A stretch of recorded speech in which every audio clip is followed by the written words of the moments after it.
Olá, estamos aqui com o Portos Entre Linhas dessa semana e a gente vai falar novamente de educação aqui no Portos Entre Linhas.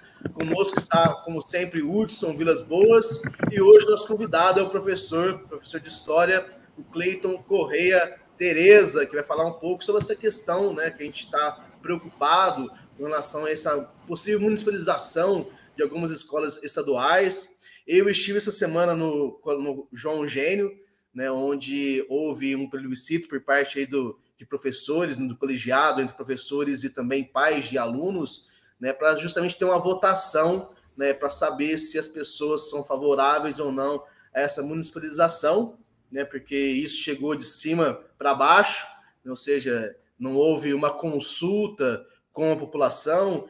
A gente entende que muitas vezes, né, decisões são tomadas sem consultar mesmo, né? Mas assim, o que a gente ficou espantado e os professores estavam espantados, eu conversei também com alunos e pais de alunos, o espanto é de não ter informação sobre o que vai acontecer, né? Então, assim, às vezes a decisão chega de cima para baixo, ok, né? Mas isso tem que ser muito bem explicado para que não haja aí essa questão de um descontentamento, ou até mesmo a pessoa não ter confiança se vai continuar ali ou não, né? Eu conversei com algumas funcionárias também, elas estavam preocupadas porque não sabem se vão continuar, né? Então, assim, quando uma decisão vem como veio, eu acho interessante ter justamente informação para as pessoas, né? Para deixar as pessoas mais tranquilas nesse sentido. E aí eu queria saber a opinião de vocês, né? Como é que vocês estão vendo essa questão aqui em Poços de Caldas? Seja bem-vindo aí, Cleiton, né, e de volta o nosso amigo Hudson.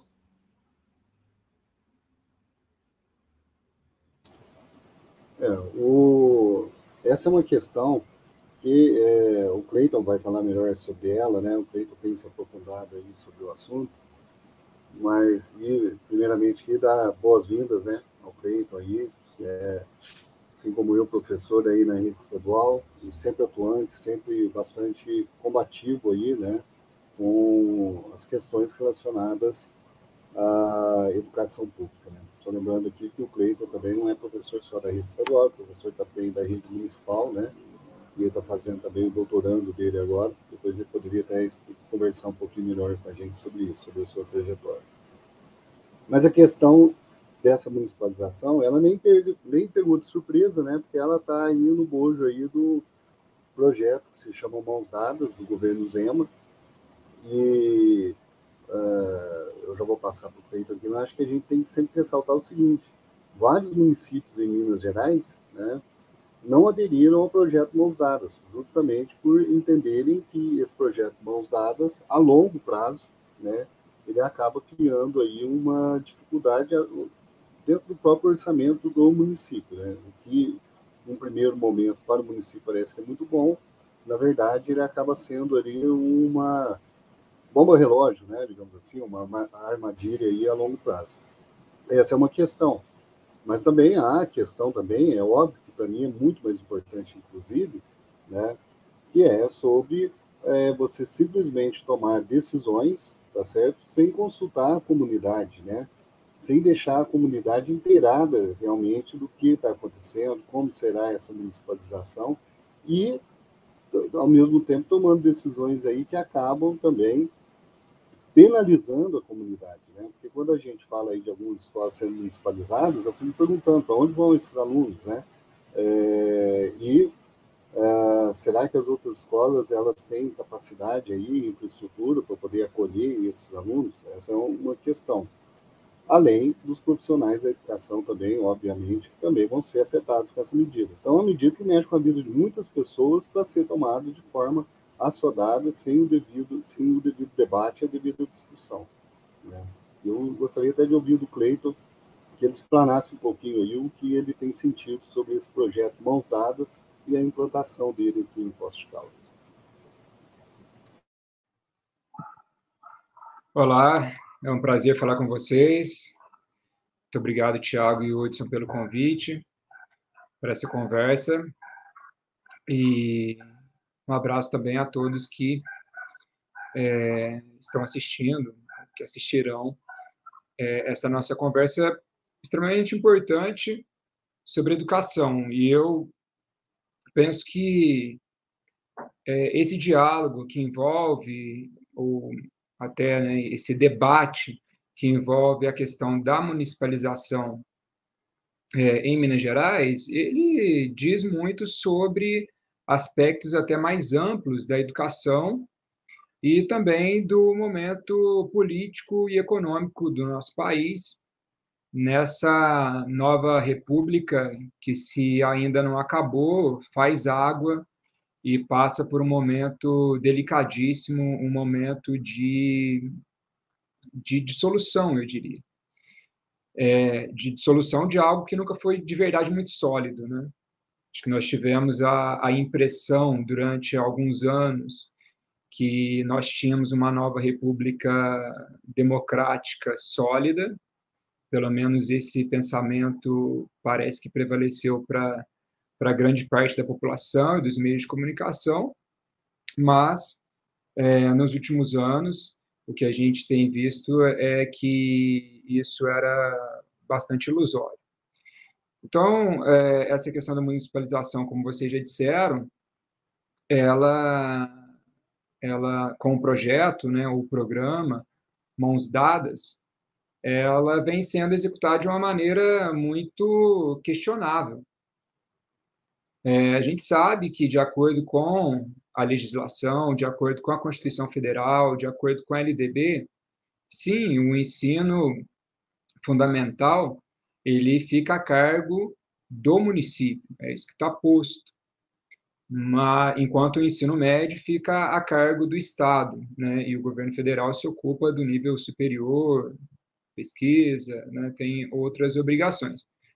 Mas a gente sabe que também existem outros princípios que orientam a nossa legislação, que estão na nossa Constituição, como vocês disseram, envolvendo a questão da democracia, a questão da participação popular, coletiva, e que estão sendo ignorados. E isso, creio eu, é um motivo que desperta mais críticas, mais ansiedade, mais dúvidas, e, é claro, uma reação das comunidades escolares que não são ouvidas, de fato, que não são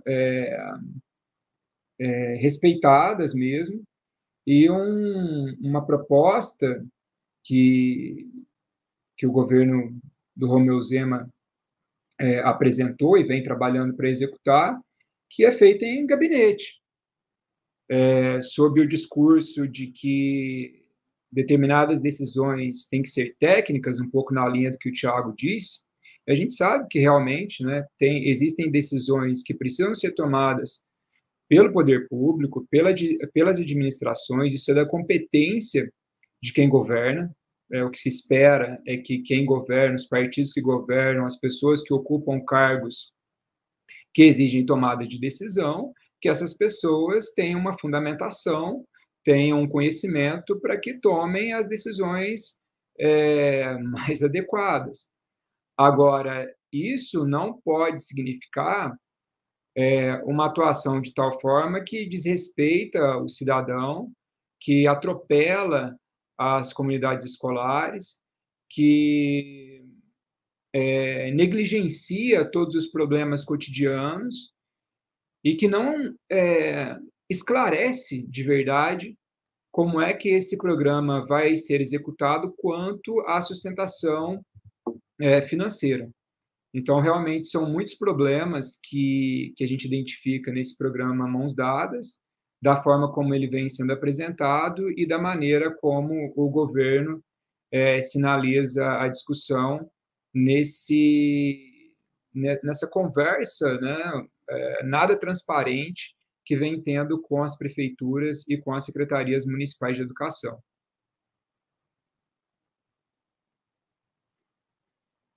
Agora, o que chama a atenção também, né, Cleiton, eu não sei, né, assim, falta informação do Estado, né, assim, o Estado poderia ser mais claro, mas as prefeituras, no caso Poste Caldas, né, a secretaria também poderia tomar essa atitude, né? Olha, eu, Secretaria de Educação, vou procurar saber, né, direitinho como é que funciona isso e esclarecer aí para as escolas do município, né? Assim, podia ser uma iniciativa também do poder público local, né? Ou seja, da própria prefeitura fazer isso. E eu não vejo isso acontecendo, né? Parece que na semana que vem vai ter uma reunião aí, mas mesmo assim, né? Esse assunto já está aí, né, sendo divulgado, as pessoas já estão, né, alarmadas, vamos dizer assim, né, alertas com relação a isso. Então, eu acho que demora-se muito para a própria prefeitura tomar uma iniciativa de informar melhor a população, né? E, só completando um pouco o que o Thiago falou, é uma pergunta mesmo, uma dúvida que eu estou. Esse processo, né, ele vai ter que passar pela Câmara.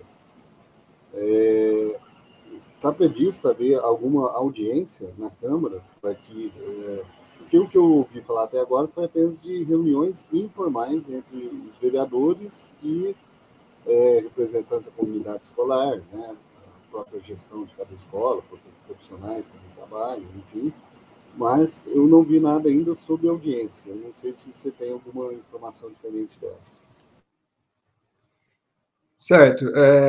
Como eu disse no início, a minha percepção é que esse capítulo ele revela muito mais da educação e da política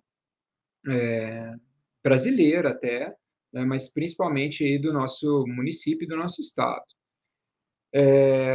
Não é dessa administração que nós observamos uma dificuldade das gestões da Secretaria Municipal de Educação e também das administrações em relação à transparência. Eu que passei pela Secretaria de Educação durante 3 anos, sei bem disso. É claro que a equipe da qual eu fazia parte, ela se esforçou, sim, na questão da transparência em várias frentes. Poderia citar como exemplo a questão das vagas em creche, que foi uma briga forte que nós compramos para combater injustiças, para combater desrespeito aos cidadãos, para que pessoas que têm determinadas posições ou que conhecem certas pessoas não fossem privilegiadas em detrimento daqueles que mais precisam, das famílias que mais precisam, sobretudo das mulheres que mais precisavam, né, das crianças também. Mas é sempre muito difícil travar esse tipo de discussão e de melhoria aqui em Poços de Caldas. A gente tem muitos vícios e muitos amadorismos. Então, assim, faltam mecanismos de transparência, faltam critérios claros, falta uma comunicação objetiva e sincera. Isso em diversos momentos, que durante a nossa conversa eles podem emergir, enfim, a gente pode trazer outras situações.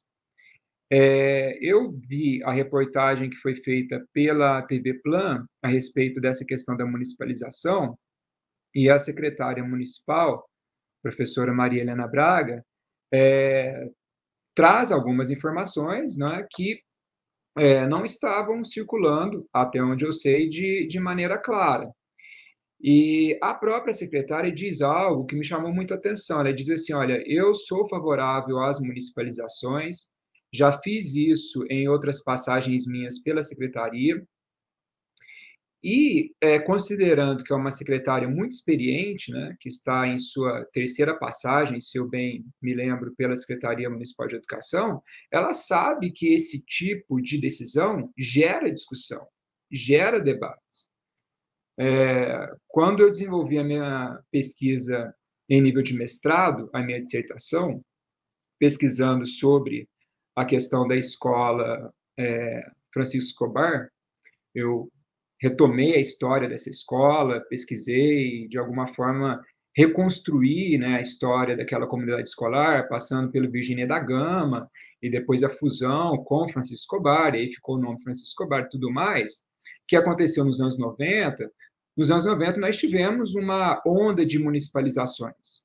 A escola, por exemplo, Albino Hoskin foi privatizada, municipalizada, melhor dizendo, naquele momento, a escola Molinari também, e outras. Então, a secretária, ela sabe que isso vai gerar discussões, vai gerar debates, ela já vivenciou isso em outros momentos, então por que não se adiantou? Eu concordo com o Thiago. Por que não se adiantou em explicar para a população, em dialogar com as comunidades, né, em ir a público mesmo e dizer quais as intenções do programa, como é que ele vai se sustentar, como é que a prefeitura vai arcar com as despesas, quais os ganhos e quais os eventuais desafios. Quando eu vejo uma profissional e uma política, né, uma pessoa que atua aí na política há muito tempo, como é a Maria Helena Braga, eu fico pensando que esses dados e esse programa e essas responsabilidades não estão claras. É essa a conclusão que eu chego, né? A prefeitura não se adiantou em ampliar esse debate, em dialogar com a população, em explicar aos profissionais e às famílias, porque carece de informações, não sabe com clareza o que dizer e de onde vêm os recursos. Então, é essa a conclusão que eu chego diante dessa postura. Foi necessário que as comunidades questionassem, procurassem pelos vereadores, sobretudo de oposição, foi necessário que o Coletivo Educação, do qual eu faço parte, realizasse publicações nas redes sociais, né, para que depois disso a prefeitura começasse a se mobilizar e tentar articular alguma discussão com os vereadores e com as comunidades. O Hudson falou dessa reunião que está prevista, realmente, a notícia que eu tenho, que tem uma reunião prevista para sexta-feira, dia 15, mas vai ser uma reunião com representantes de escolas, com membros do Legislativo, com pessoas, profissionais que trabalham na superintendência e também com profissionais da Secretaria de Educação. Mas não vai ser uma audiência pública, como deveria ser, não vai ser um debate amplo, transmitido pelo canal da Câmara, como geralmente se faz. Então, assim, mais um equívoco na minha análise, de acordo com a minha análise.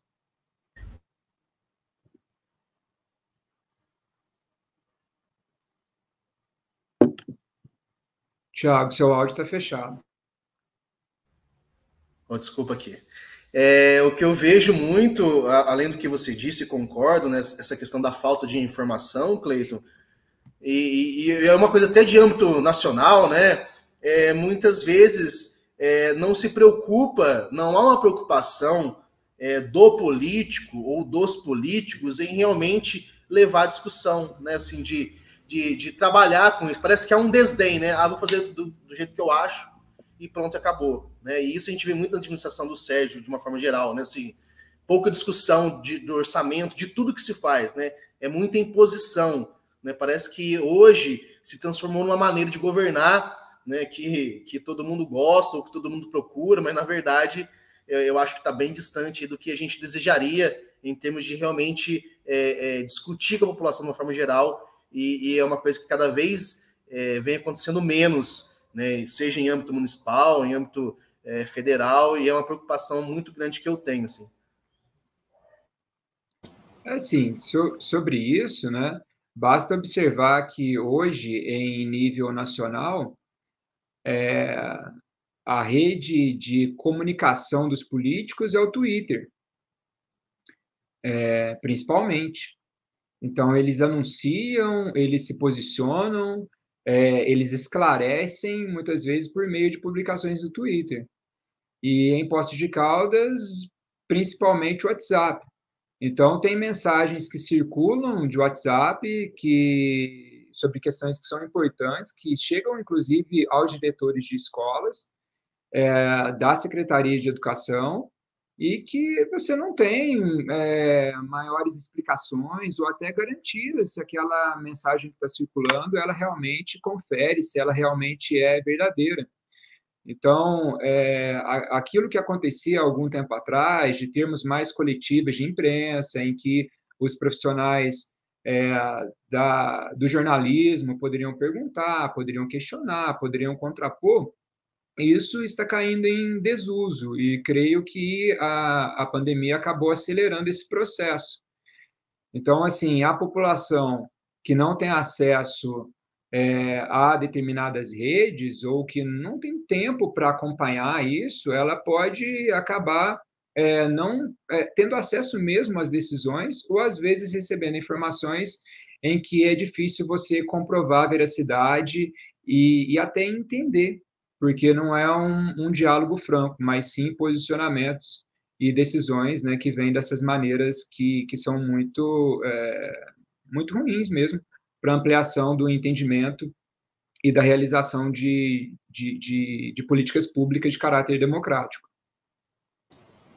Cleiton, até pensando nisso que você falou, né, sobre uma forma do governante ele conversar diretamente com a população, digamos assim. Mas a gente sabe que isso aí traz características, né, de uma demagogia muito grande. E aí, é óbvio que eu estou citando aqui a atual administração, mas estou citando também a administração do governo estadual, federal, né, como já foi pontuado aqui.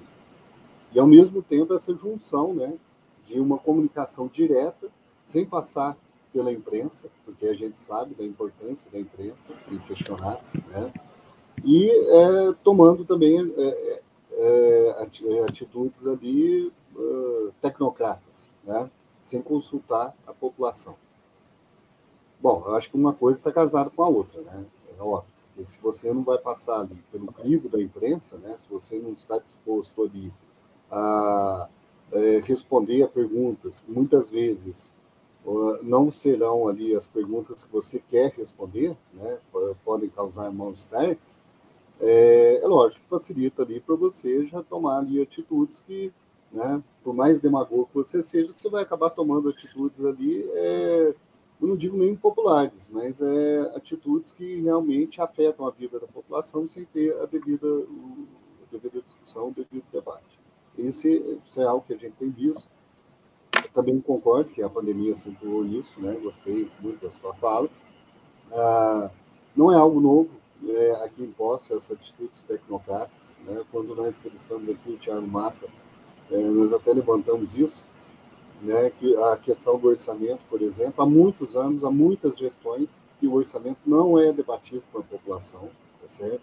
É feito ali uma espécie ali de um rito, né, que é necessário fazer, que são audiências públicas, e que muitas vezes essas audiências públicas são esvaziadas ou trazem ali uma série de argumentos técnicos ali que fica muito difícil para a população poder, de fato, se contrapor aos dados ali. A gente sabe que tudo isso aí já é algo dificultado mesmo para não ter contraposição.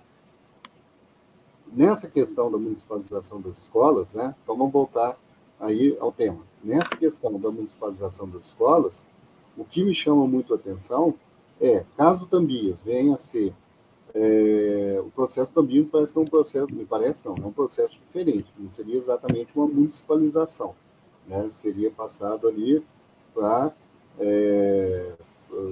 a PM, né, a Secretaria de Segurança Pública, também não sei exatamente como definir isso, para poder implantar ali a escola Tiradentes. Então, quer dizer, uma comunidade vai ficar sem escola, isso aí que a gente tem que deixar muito claro, tá certo? Aí vai falar assim, mas tem o João Eugênio e tem o Escobar ali próximo, tá, mas o João Eugênio também vai ser municipalizado, né? O Escobar vai retirar o ensino fundamental 1 do Escobar pela proposta que está sendo apresentada. Então, olha o impacto que a gente está causando ali numa determinada região da cidade. Tá certo? Que é uma região onde a gente sabe que tem os seus problemas sociais, socioeconômicos, como tem em outras regiões também. Então, é uma região onde a gente deveria pensar, inclusive, em ter um projeto educacional diferente ali. Bom, e a questão do Cleusa Lobato, que também é muito preocupante. Por quê? No Cleusa Lobato, nós estamos falando de uma comunidade também com uma situação socioeconômica ali que merecia uma atenção melhor do município, e você está retirando o ensino médio dali. Tá certo? E aí eu vejo também o Estado dando tiro para todo lado. porque o Cleusa Lobato iria passar a ser escola integral, né? Do ensino médio integral. Aí quando vê, não vai ser mais, vai ser municipalizado, né? Quer dizer, onde que está o planejamento? Eu estou me perguntando. E para onde vão esses alunos do ensino médio? Do ensino fundamental? A prefeitura vai absorver, mas e o do ensino médio? Para onde que eles vão? Vão para o Davi Campista, como a secretária falou. A secretária, ela sabe a situação do Davi Campista, eu fico me perguntando isso, sabe? Porque será que o Davi Campista vai conseguir absorver o número de estudantes do ensino médio, né, que são atendidos ali no Cleusa Lobato? Quer dizer, são várias situações e que até agora nós não temos resposta e que o que nós estamos vendo aí é um amadorismo sem tamanho. A realidade é essa, né? Com a promessa que o projeto Mãos Dadas vai retornar um determinado valor para o município, esse valor pode ser usado, por exemplo, para poder construir novos centros educacionais infantis. Tudo bem, a gente necessita disso, mas o preço desses centros educacionais infantis pode ser muito alto, deixar comunidades totalmente descobertas dentro do Fundamental 1 do ensino médio. Sim, Hudson. Nossa, sim, são muitas questões importantes que você traz. Eu vou começar, então, pelo que você falou da tecnocracia, que é uma palavra que muitas vezes, né, não é comum a todas as pessoas. Então, assim, talvez fosse interessante a gente explicar um pouquinho isso, né? Tecnocracia é um conjunto de profissionais, de membros que atuam na esfera pública, que são profissionais públicos, mas eles acabam constituindo uma camada que ela se envolve com decisões políticas, que toma decisões políticas, mas não admite isso, né? E que acaba agindo, sim, com autoritarismo, como vocês já sinalizaram. Então, a tecnocracia, ela é um problema sério da nossa administração pública, não é de hoje, mas a educação sofre demais com isso. Tanto sofre na Secretaria Municipal de Educação, quanto sofre na Superintendência Regional de Ensino.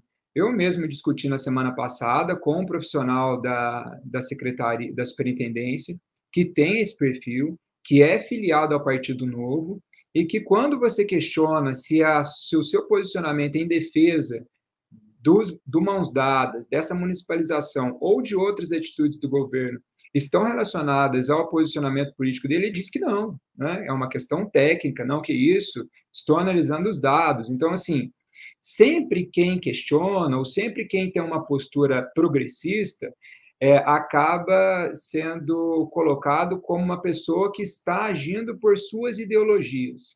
Enquanto que essas pessoas que ocupam posições, que tomam decisões políticas, mas que se escondem num perfil técnico aparentemente neutro, aparentemente isento, que não reconhecem que as suas decisões têm um peso político grande. Então, isso é um problema central na educação, é algo que a gente precisa denunciar e que a gente precisa explicar também, na medida do possível, para a comunidade. E o governo Zema tem muito esse perfil, né? A gente precisa lembrar que o governo Zema, ele é um governo de um partido que tem como proposta governar o Estado para diminuir a atuação do Estado, né? Pelo menos diminuir naquilo que se refere a políticas públicas que atuam na melhoria da qualidade de vida das pessoas, na dignidade da vida das pessoas. Mas é claro que quando a gente vai, por exemplo, para questões de repressão, aí esse Estado ele se mantém forte e atuante. Mas naquilo que promove a melhoria da qualidade de vida das pessoas, o discurso do Partido Novo, que é um discurso neoliberal, é que o Estado deve diminuir os seus gastos, que o Estado deve ser enxugado e que, de preferência, muitas dessas obrigações que são constitucionais sejam repassadas para a iniciativa privada. o novo ensino médio está carregado desse tipo de proposição, talvez a gente consiga falar disso aqui ainda hoje.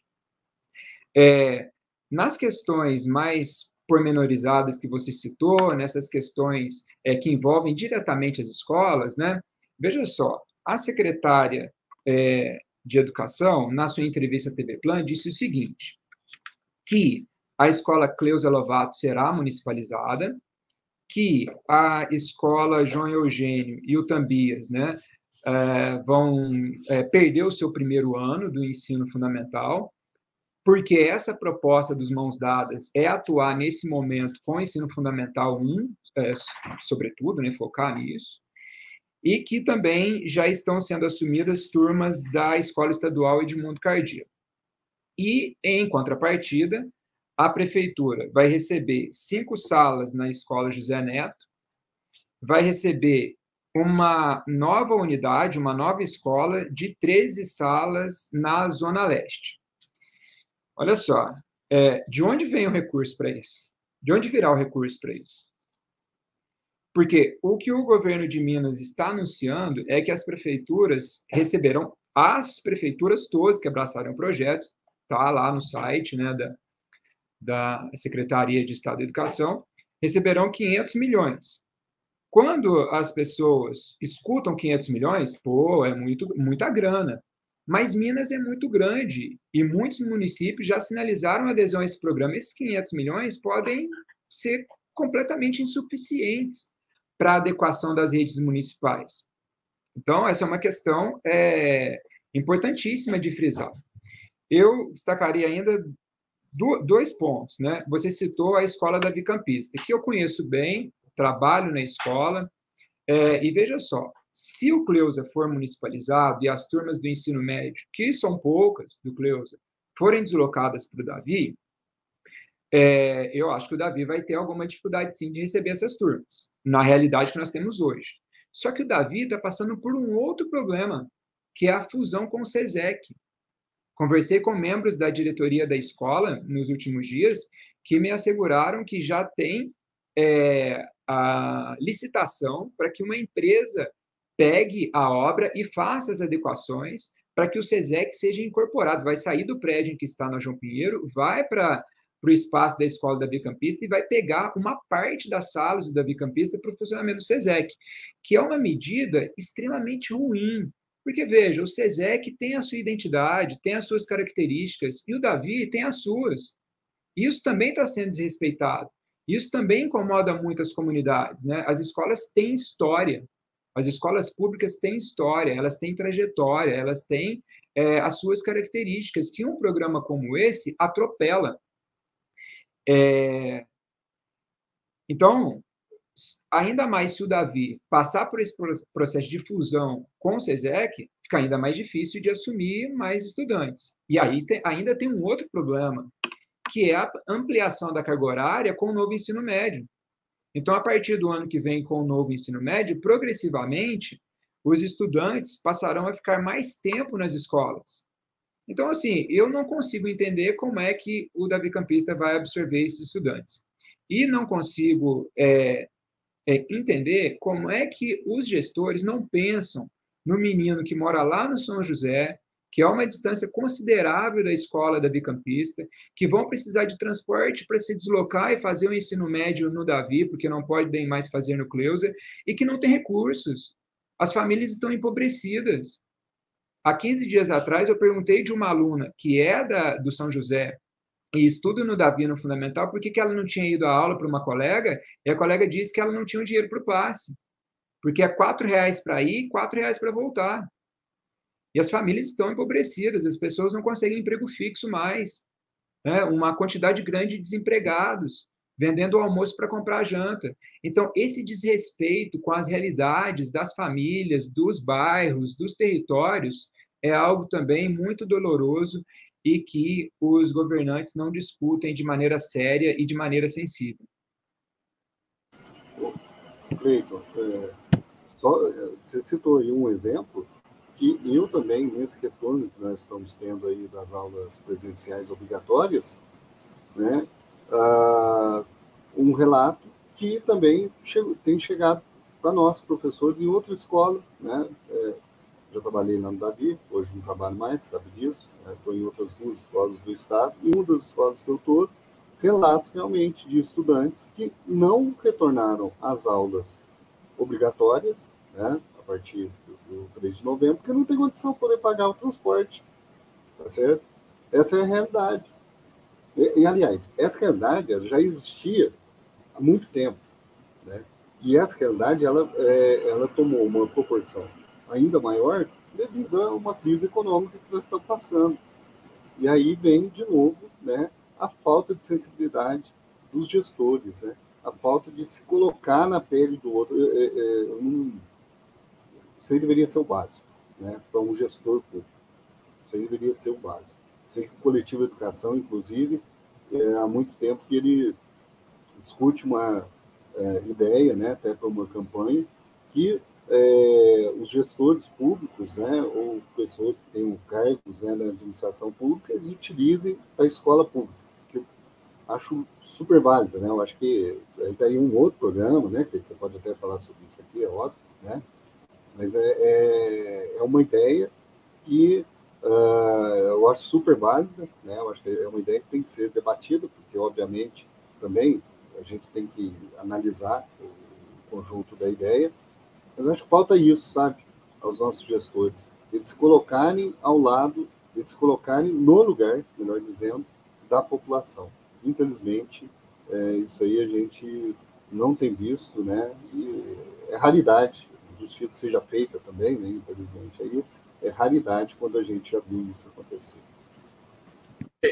Eu vejo uma outra preocupação, né, conversando com algumas pessoas lá do João Gênio, é justamente essa questão do cargo, né? Porque assim, vai municipalizar e aí, o que vai ser feito do professor, para onde ele vai, né? Ele não pode ser mandado embora, é um servidor público, como é que vai ficar essa questão, para onde ele vai, né? Então, as pessoas não sabem, né? Quem é contratado pelo Estado para estar ali na escola, né? Por exemplo, auxiliar de limpeza, né? Também o que vai acontecer com essa pessoa. Então, assim, as pessoas não sabem o que fazer, não sabem não sabem o que vai acontecer, na verdade, né? Isso, Thiago, não há também tanta clareza nesse sentido, né? O que nós temos é que os professores serão incorporados, essa é a promessa, né? E continuarão trabalhando e recebendo pelo Estado, mas, assim, é uma situação complicada, não é? Você está numa escola municipal, que as decisões são tomadas pelo município, mas você recebe do Estado, o Estado também pode. Para dar um exemplo, o Estado tem um sistema de avaliação dos profissionais que é diferente do município. Isso implica na continuidade da carreira dos servidores. Então, assim, há toda uma questão de uma coisa que me incomoda muito é isso, né? Um desrespeito com o clima escolar, com o ambiente escolar. E você não pode fazer discursos como os gestores e as gestoras fazem, de dizerem que é muito importante o ambiente escolar, as relações interpessoais, dentro das escolas, se você cria condições estruturais que geram atritos, que geram descompassos, que geram inseguranças. As pessoas, muitas vezes, elas discutem nas escolas, elas não realizam um trabalho melhor como poderiam, elas não se envolvem mais com as comunidades, com o seu próprio trabalho, porque as condições estruturais e objetivas para o seu trabalho, elas são de insegurança, elas são de instabilidade, elas são de falta de reconhecimento, elas são de atropelo. Então, assim, é muito bonito dizer isso. É preciso, uma coisa que se diz, né, comumente, é preciso que os estudantes, os profissionais de educação e as comunidades escolares tenham protagonismo. Onde é que está sendo respeitado o protagonismo de todos esses atores nesse processo? Não está. Então, você tem documentos pedagógicos que dizem isso claramente, mas, na realidade, isso não é observado. E o Hudson trouxe uma questão anteriormente bem interessante, que é a questão das audiências públicas, que ele falou até na outra colocação dele antes da última. Tem uma questão nas audiências públicas que tem me incomodado profundamente nas audiências públicas em relação à educação aqui no município de Poços de Caldas. Mesmo as audiências públicas mais movimentadas, com mais presença, com mais falas, com mais posicionamentos, está acontecendo uma tendência que é os vereadores conservadores chamarem pessoas para participarem dessas audiências, que são pessoas que muitas vezes estão ligadas às suas igrejas, que estão ligadas às suas concepções ideológicas, mas que não têm um compromisso efetivo com a educação, empresários da educação, representantes de empresários da educação. E aí transforma a audiência pública numa espécie de queda de braço e não se considera, de fato, aquilo que foi apontado pelas pessoas que lutam diariamente pela educação, como, por exemplo, pessoas dos sindicatos de professores, ou como o Coletivo Educação, ou como outros movimentos que também contribuem nesse processo. Então, de que adianta fazer audiência pública para transformá-lo numa guerra, que não deveria ser assim, em que, no final das contas, os vereadores vão sair com a mesma posição que entraram. Então, veja, quando acontece esse tipo de coisa, a própria população, que não é boba, que não é tola, ela pensa assim, mas por que eu vou participar? Se aquilo que vai ser dito, se aquilo que eu posso dizer, não será considerado pelos vereadores e não será considerado pela administração pública. A participação popular exige um respeito aos apontamentos do povo. Se você chama o povo para se posicionar e depois negligencia tudo que o povo disse, por que o povo vai voltar a participar? Ele vai dizer, não, isso aí não é para mim mesmo, eles então é que se virem, eu vou procurar outros caminhos, porque não me escutam verdadeiramente. E, por fim, só dizer disso que o Hudson também trouxe, que é a defesa de que os filhos de gestores, de cargos comissionados, de políticos, estudem em escolas públicas.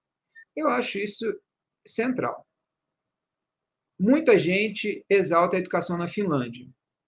Na Finlândia, o filho do político, do empresário e da senhora que faz a coleta de lixo estão na mesma escola. Praticamente não existem escolas privadas na Finlândia. O que existem são fundações que recebem repasses, mas tem que atender todo o público. Então, vejam, é fundamental que a gente questione essa prática no Brasil de se ter uma escola para uns e uma escola para outros. Uma escola para tratar em termos que remetem ao período colonial, né? A gente está em novembro e tal, semana... A gente vai ter o Dia da Consciência Negra, então estou pensando, refletindo bastante sobre essas questões também. Então, assim, continua uma sociedade que tem um lugar para senzala e que tem um lugar para Casa Grande. Sabe, na escola que eu trabalho, na Vitalina Rossi, nós estamos cobrando da prefeitura há tempos, a diretoria está cobrando há tempos, falamos já com vereadores, prefeito já passou por lá e tudo mais, de um problema sério que nós temos com pombos, que fazem uma sujeira, que sobrecarregam as profissionais da limpeza, que trazem doenças. Já teve uma aluna há alguns anos que foi infectada, teve que passar por um tratamento longo. Eles fazem barulhos em momentos que os alunos precisam de silêncio, como, por exemplo, na realização de uma prova. Tem pombos morrendo em cima do lugar de entrada do refeitório e, efetivamente, não é tomada uma decisão. Agora, na escola particular, acontece esse tipo de problema de falta de higiene, de não ter um controle de pragas, onde os filhos dos gestores estudam, nas escolas privadas acontece isso? Eu penso que não. Então, assim, a gente precisa parar, eu diria que é mais do que o Hudson falou, né? Não é uma questão de empatia, sabe? É uma questão de brecar uma hipocrisia e um tratamento extremamente desigual que continua prevalecendo e que as pessoas fingem que não.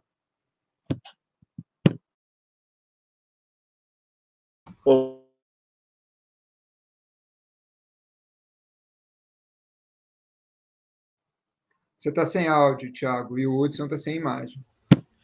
Aí, agora sim. Estou apertando aqui, mas o teclado está ruim. É o seguinte, eu estava pensando aqui, enquanto estava respondendo a outra pergunta, E a gente ainda tem no Estado professores que são contratados, porque e se tiver nessas escolas, o que vai acontecer com eles? Porque quando você é contratado, não existe aí também a menos estabilidade ainda, né? Ou seja, ele pode sair a qualquer momento. Eu queria saber só se ainda existe essa situação de contratados, Cleiton. Existe sim, são chamados designados na rede estadual. Então, nós temos sim esse problema. É um problema que também vem há muito tempo, e é um problema, assim, quase impossível de zerar, não é?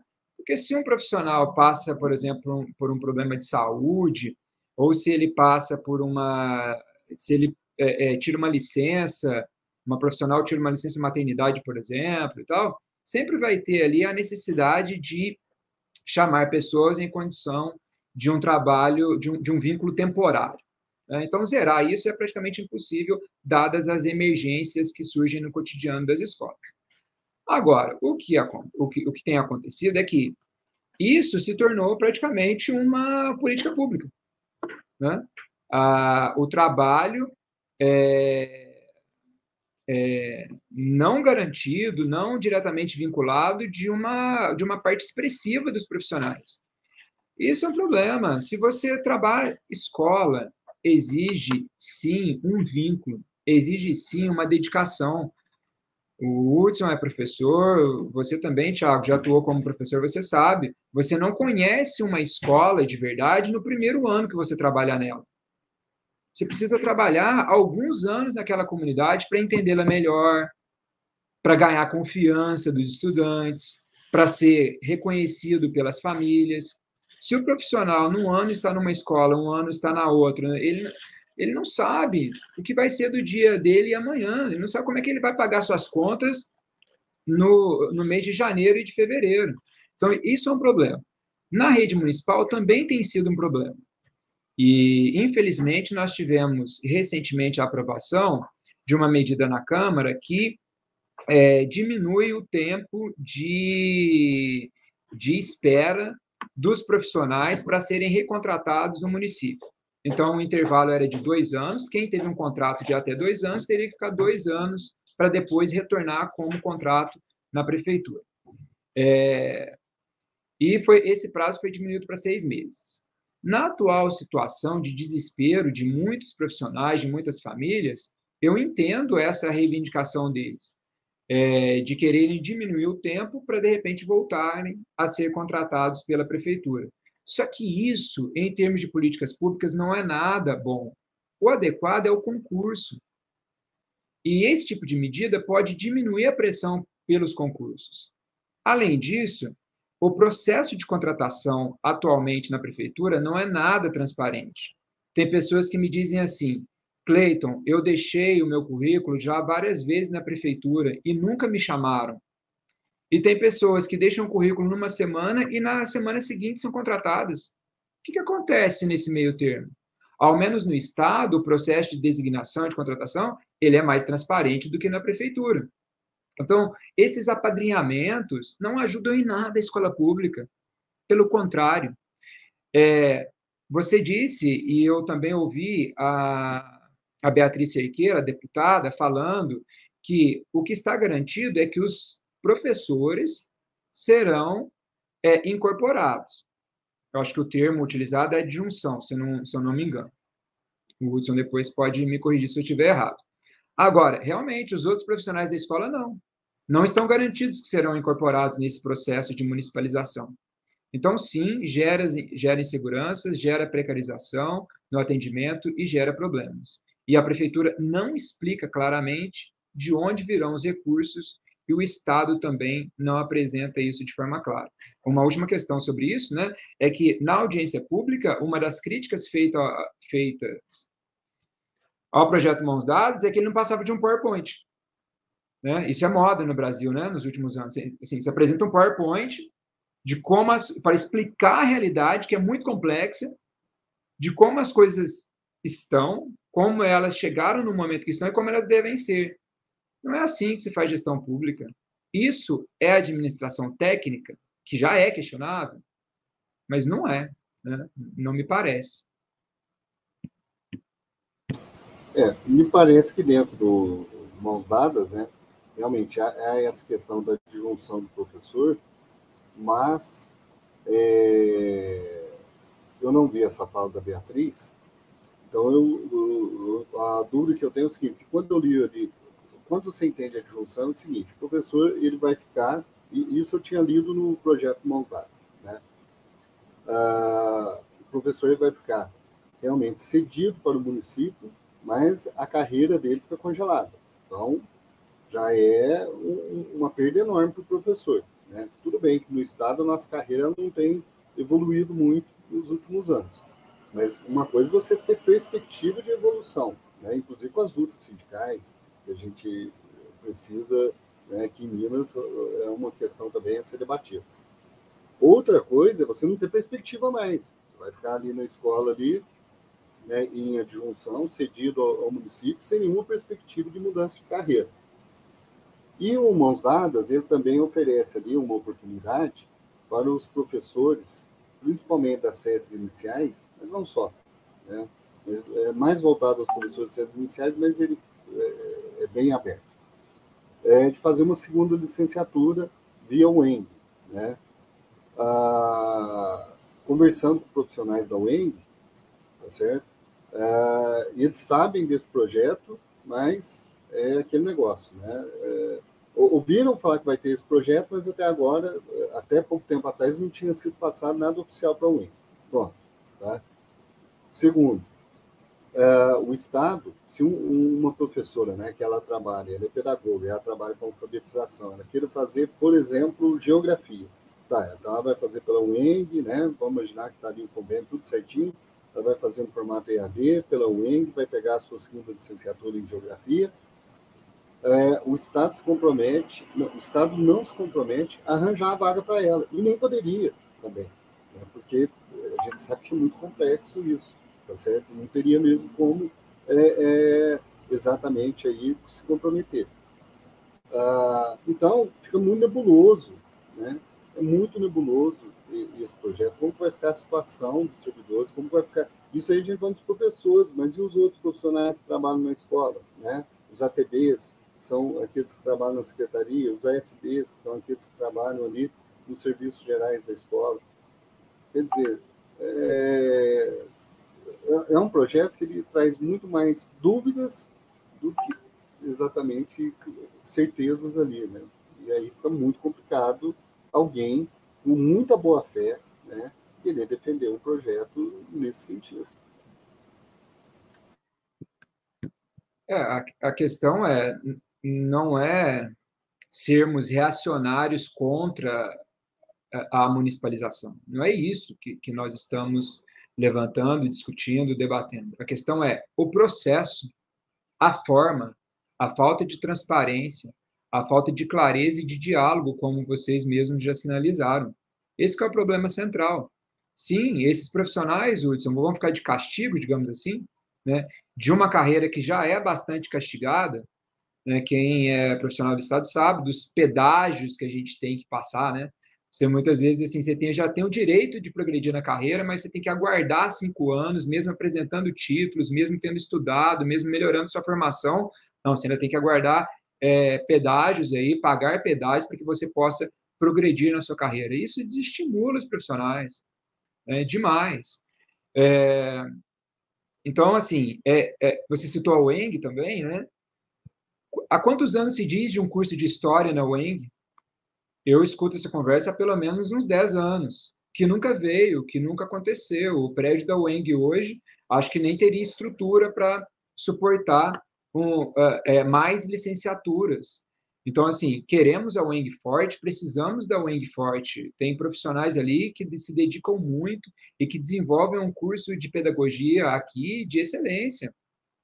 E que falta ter, né, outros cursos. Estou falando de história, né, porque a minha área, eu sei que tem uma carência, assim, está recebendo muitos estagiários que estão fazendo cursos à distância, em universidades que não garantem uma boa formação. A verdade é essa, são cursos extremamente mal formulados, mal geridos, e você mesmo pergunta para a pessoa que está estudando, você está gostando do curso? Você está aprendendo? Você se sente seguro para entrar numa sala de aula? A pessoa diz, não estou, preferia estar fazendo um presencial, e não tem a oportunidade de fazer um curso de história de forma presencial aqui em Poços de Caldas. Então, assim, é muita coisa para pensar, é muita coisa para melhorar, e esse programa Mãos Dadas não está ajudando nisso, neste momento e dessa forma. Assim como não ajuda em nada essa possível militarização, né, de uma escola aqui também, que é algo que vem sendo apontado. Ora, é o que você falou antes, Hudson, ora seria o Tambias, depois disse que seria o Cleusa Lovato, então parece que realmente não tem programa, de um ano para o outro as ideias mudam. O Cleusa Lovato é uma escola que precisava ser brilhante para aquela comunidade, que tanto precisa. E o que nós assistimos com o passar do tempo é uma escola que tem várias dificuldades, né? Seja pela própria região em que se localiza, pela falta de maior expectativa para aquela população, seja por ter muitos profissionais contratados, seja por ter uma gestão que teria que ser melhor orientada a fazer o seu próprio trabalho. Então, assim, é muita coisa para ser melhorada. Simplesmente municipalizar sem garantir uma melhoria efetiva, apontar de onde virão, né? E, assim, qual é o projeto de educação para o município de Poços de Caldas? Sabe, qual é o projeto? Na gestão da professora Flávia, da qual fiz parte, você poderia não gostar do projeto, mas existia um projeto. Agora, qual é o projeto atual de educação para o município de Poços de Caldas? Eu não vejo. Não vejo. Só apontar um dado aqui, que foi levantado pelo professor Tiago Mafra, que eu acho que é relevante. O município de Poços de Caldas, em 2021, no seu orçamento de administração direta, em 2021, o orçamento para a educação foi de 209 milhões. E para 2022 será de 230 milhões.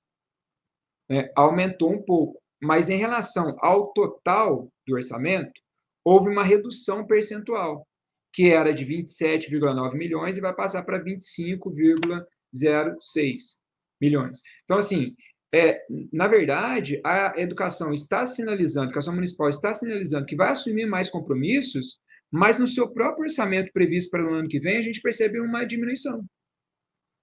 E qual é a expectativa? Que o Estado, esse Estado neoliberal do governo Zema, complemente de forma devida?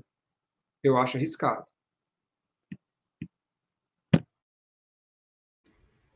Beleza aqui, muito obrigado. Estamos chegando ao fim, né? Quase uma hora aqui de conversa e a gente precisava ter aí pelo menos mais uma hora para discutir outros assuntos aqui no Poços Entre Linhas. Eu acho que essa questão de escola militar também é um assunto que tem que ser discutido, debatido, né? O Cleiton já se posicionou muito com relação a isso, né, em outros anos aí e continua se posicionando, né? Então acho que a gente precisa ter um entendimento melhor disso, desse projeto. Mas, de qualquer forma, aí, muito obrigado ao Cleiton, né? Obrigado ao Hudson. Vamos aí para as declarações finais aí de vocês, beleza?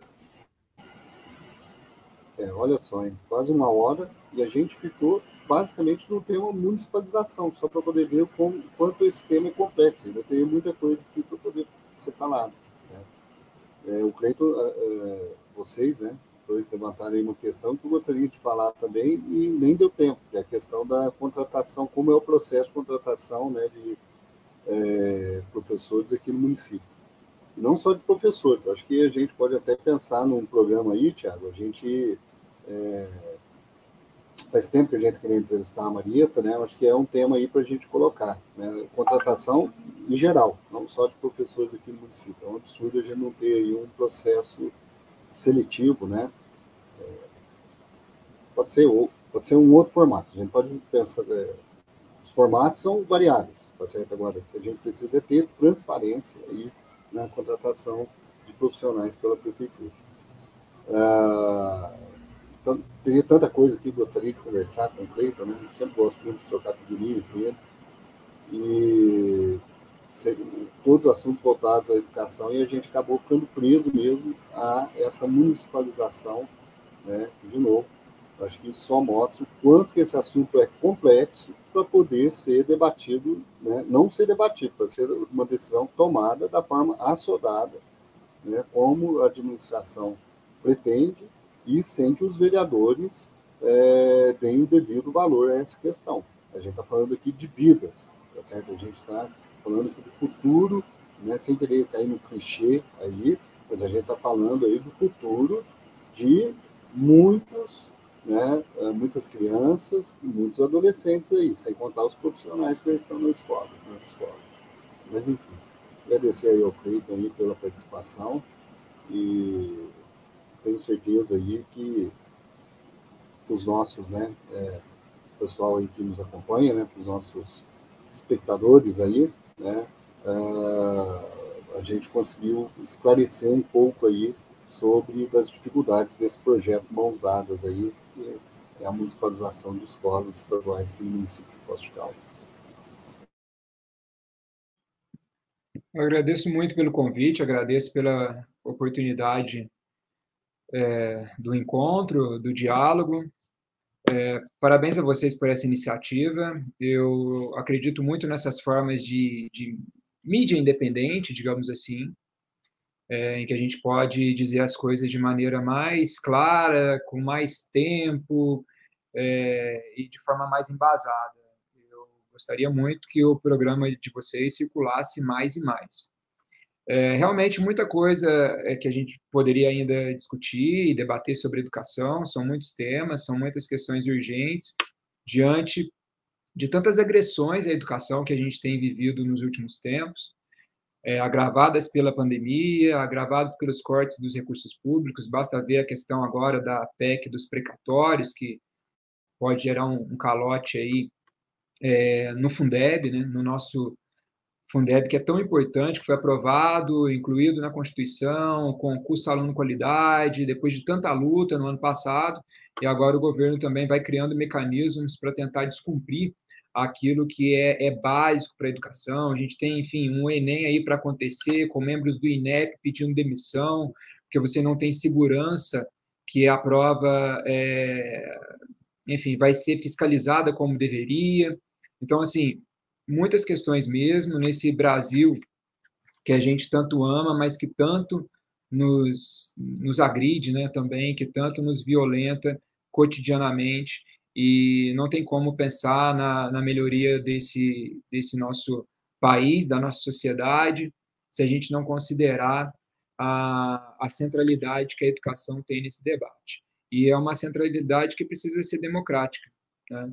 Não dá. Enquanto a gente tiver aí o desrespeito com a educação pública, enquanto nós tivermos propostas autoritárias para a educação, enquanto nós tivermos conservadorismos, né, para a educação, né, aqui em Pós a gente tem até escola medieval, né, dá para acreditar nisso, né? Então, assim, enquanto nós tivermos isso na educação, passando como se fosse algo normal, pode ser, pode ter, pode acontecer, a gente não vai conseguir construir uma sociedade que combata as violências, que combata as injustiças, como é o correto, como a gente deseja, e é para isso que a gente luta. Perfeito, muito obrigado então ao Cleiton Correia pela participação aí. Com certeza vamos convidar mais vezes para a gente falar sobre educação, outros assuntos muito importantes. Obrigado a você aí em casa, sempre acompanhando aqui o Pós Entre Linhas, né, esse assunto importantíssimo de hoje, que é a educação, né, e saber como vai proceder aí essa municipalização de algumas escolas, né, um assunto muito interessante, muito relevante, e mostrando aqui, apontando algumas dificuldades, né, e assim, dificuldades pela própria falta de informação, né, do poder público, né? Então, por isso que a gente faz um programa como esse, mas também vamos aí conversar com a Maria Helena Braga, secretária de Educação, né, para a gente entender agora, né, de uma outra forma, porque primeiro que chegou foi essa dificuldade, né, vista por professores, por profissionais das escolas, por pais, por alunos, né? E a gente trouxe aqui hoje essa dificuldade. E agora também vamos aí atrás de respostas na semana que vem, tenho certeza que as respostas virão ou tem de vir, né? A gente vai ir atrás, vai pressionar para procurar essas respostas levantadas aqui. Obrigado também a você, Hudson, obrigado a todo mundo aí que sempre acompanha o nosso programa. Vou encerrar aqui a transmissão, mas a gente fica aqui ainda só conversando aqui rapidinho, beleza? Pode ser? Abraço a todos, até mais.